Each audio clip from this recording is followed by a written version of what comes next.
Olá e bem-vindos! Hoje o nosso papo é sobre um território que, olha, todo mundo conhece bem. Seja por memória própria ou por estar vendo acontecer em casa agora. A adolescência. Exatamente. E mais especificamente, aquele impulso que parece quase universal de querer consertar o mundo, sabe? Uhum. Aquela certeza de que todas as gerações anteriores erraram em tudo. Isso. Aquela energia que leva jovens para as ruas, que alimenta discussões na mesa de jantar. Nós vamos investigar isso usando um conceito fascinante: a síndrome da adolescência normal. E é bom frisar, né? Síndrome aqui não tem nada a ver com doença. Nada, pelo contrário. É um conjunto de comportamentos que são, na verdade, esperados, até saudáveis para essa fase. E o nosso foco hoje é um deles: as atitudes sociais reivindicatórias. Certo. E para guiar a gente, temos um trecho bem denso, baseado nos estudos do psicanalista Adustor Maurício Knobel. A nossa missão aqui é, assim, desmontar essa ideia, peça por peça, para entender a psicologia por trás desse ativismo todo. É uma ótima lente para olhar o assunto. Porque a abordagem do Knobel tira o debate do campo só político, sabe? E traz para o campo do desenvolvimento humano. Como assim? Ele sugere que, para entender por que um adolescente vai para uma manifestação, talvez a gente precise primeiro olhar para a dinâmica da família dele. Exato. E a fonte já começa com uma frase que parece ser a chave de tudo. Ela diz que a oposição que os adolescentes vivem em relação à família é transferida para o meio social. Essa frase é o centro de tudo. Parece simples, mas essa palavra, transferida, ela tem um peso enorme, né? Gigantesco. Para o Knobel, a adolescência é um período de um trabalho psíquico, assim, monumental, que é se separar psicologicamente dos pais. Para construir a própria identidade. Isso. E esse processo não é calmo. Ele gera atrito, oposição. O adolescente precisa questionar as regras, os valores, tudo. E essa energia de conflito que nasce dentro de casa, ela é imensa. E ele não some simplesmente. Não some. Ela precisa de um novo destino. É isso que ele chama de transferência. Ah, entendi. Então a energia não se dissipa, ela só muda de alvo. O campo de batalha que era o jantar em família vira o país inteiro. Exatamente essa a ideia. A luta contra a hora de voltar para casa se transforma numa luta contra o sistema. A escala muda. Mas a intensidade da emoção continua a mesma. A mesma. E aí que entra um segundo conceito que anda junto com a transferência: a projeção. A fonte diz que eles projetam no mundo externo as suas raivas, rejeições e condutas destrutivas. Peraí, isso é fascinante. Então vamos traduzir isso. Projetar significa que o adolescente olha para o mundo e usa o mundo como se fosse uma tela de cinema para colocar ali os sentimentos dele. Perfeitamente. É muito mais fácil e, vamos dizer, até mais nobre, lutar contra uma sociedade injusta do que admitir e lidar com a própria raiva que sente do pai ou da mãe. Figuras que ele ainda ama e de quem depende. Claro. Então, aquele sentimento de ninguém me entende em casa é projetado e vira a luta pelos incompreendidos da sociedade. A raiva de uma regra familiar vira a raiva contra uma política do governo. Quer dizer, então que a energia que alimenta uma marcha pelo clima pode ter na sua raiz a mesma energia de uma discussão sobre o quarto bagunçado. A desproporção parece gigantesca. Sim. Mas é justamente essa grandiosidade que faz sentido psicologicamente. Um conflito interno tão fundamental como quem sou eu exige um palco à altura. Não dá para resolver em pequena escala. Não dá. Ao transferir e projetar esse drama para o mundo social, o adolescente dá a ele a importância que ele sente que o drama tem. É como se ele dissesse: o que eu sinto aqui dentro é tão grande que não cabe mais nesta casa. Isso é uma questão mundial. E é aqui que fica muito, muito interessante. Porque um drama que é privado, familiar, vira uma causa épica. Uma amplificação necessária para o desenvolvimento. É nesse palco gigante que ele pode testar as convicções dele, a força, mas com uma distância segura dos pais. Tá contra uma abstração como a injustiça. Muito mais seguro do que lutar cara a cara com as pessoas de quem ele depende afetivamente. Ok, essa primeira parte do mapa ficou clara. A energia do conflito familiar é, exportada para a sociedade. Mas isso me leva a uma pergunta. Diga. A fonte usa palavras com uma carga bem negativa, né? Raivas, rejeições, condutas destrutivas. Como é que esse material bruto, assim, se transforma em algo que parece tão positivo, como o idealismo, o desejo de construir um mundo melhor? Parece uma alquimia, né? Total. É uma alquimia psicológica. E a palavra-chave para entender isso que a própria fonte nos dá é idealizadores. Idealizadores. O idealismo não é o oposto da projeção. Ele é a consequência direta dela.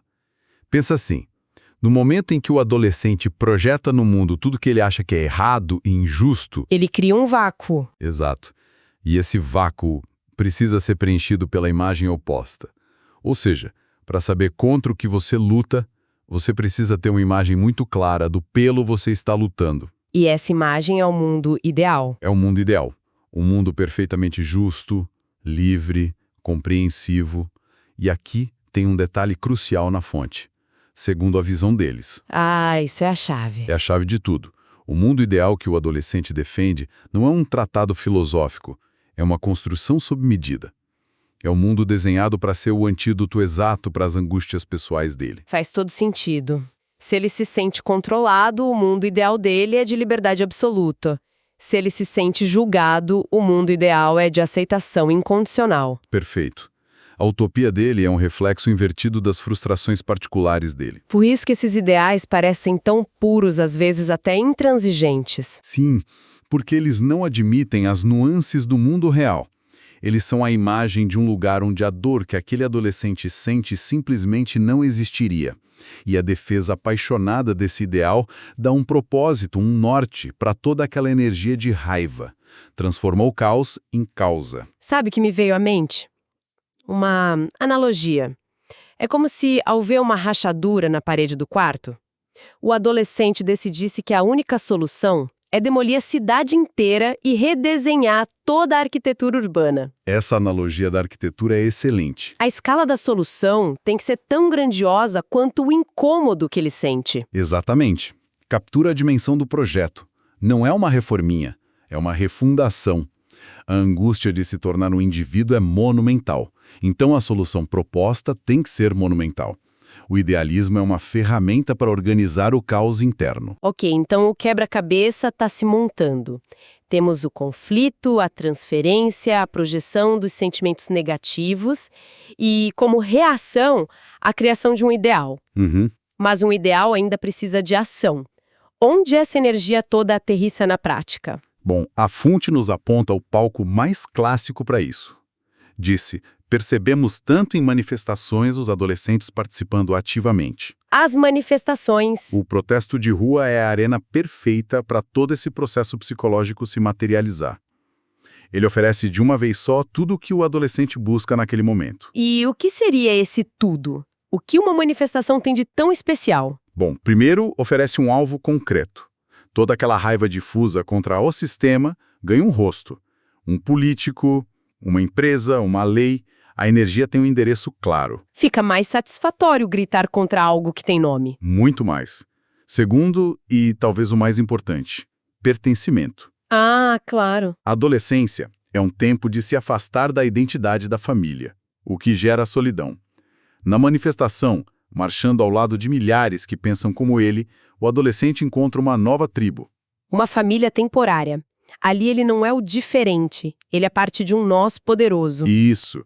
Ele substitui o conflito da oposição em casa pela harmonia do grupo.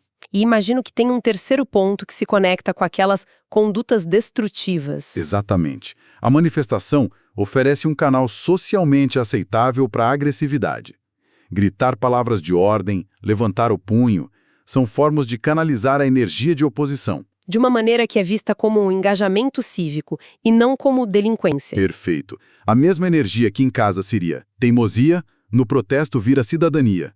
A energia é a mesma, só muda o rótulo social. O protesto legitima essa força. Então, recapitulando o caminho que Knobel descreve. Vamos lá. Começa com o conflito familiar. Essa energia é transferida e projetada na sociedade. Isso gera um ideal de um mundo perfeito. E esse ideal encontra sua expressão em atos como manifestações. Que oferecem alvo, pertencimento e um canal seguro para a agressividade. O ciclo se fecha. É um ciclo de transformação, de um drama privado para uma ação pública. E aí a gente chega na grande questão. O que tudo isso significa, no fim? Se essa análise estiver certa, ela muda como a gente olha para o ativismo juvenil. Muda. Mas espera aí, essa visão não corre o risco de, invalidar as causas? De reduzir o ativismo ambiental, por exemplo, a um bando de adolescentes com problemas com os pais? Essa é a ressalva mais importante a ser feita. É fundamental esclarecer isso. Sim. A análise de Knobel não é sobre o mérito da causa. Uma causa ambiental, uma luta por direitos pode, e geralmente é, legítima, urgente, necessária. Certo. O que essa perspectiva psicológica faz não é diminuir a causa, é iluminar a natureza da energia que mobiliza o jovem em direção a ela. Ou seja, a crise climática é real, a injustiça social é real. A análise não nega isso. Ela só tenta explicar por que é na adolescência que a urgência de lutar contra essas coisas se torna tão visceral. Perfeito.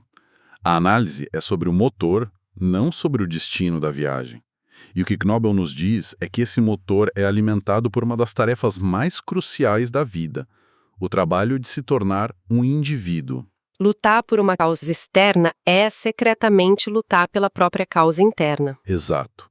Ao tentar mudar o mundo, o adolescente está, na verdade, se forjando. Ele está testando seus valores, sua voz. Essa atitude não é um desvio, é o trabalho da adolescência sendo feito a céu aberto. Entendi. Então, a grande conclusão é que esse ativismo não é só uma escolha ideológica racional. É uma etapa quase que indispensável do desenvolvimento. É a forma que o adolescente encontra de se diferenciar da família e, ao mesmo tempo, de se conectar com algo maior que ele.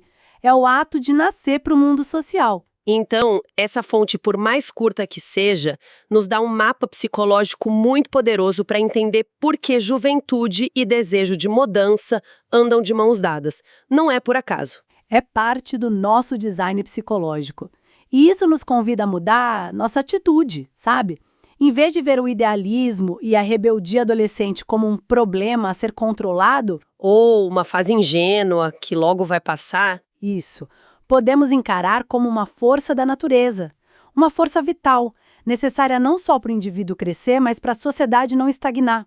São esses jovens que nos forçam a reavaliar as coisas. Essa perspectiva muda tudo. E me deixa com um pensamento final para refletir. Se essa energia para transformar o mundo é tão normal e necessária, isso levanta uma questão prática, né? Como nós, pais, educadores, a sociedade, podemos nos relacionar com essa força? É a pergunta de $1 milhão. A análise mostra que o conflito é o ponto de partida.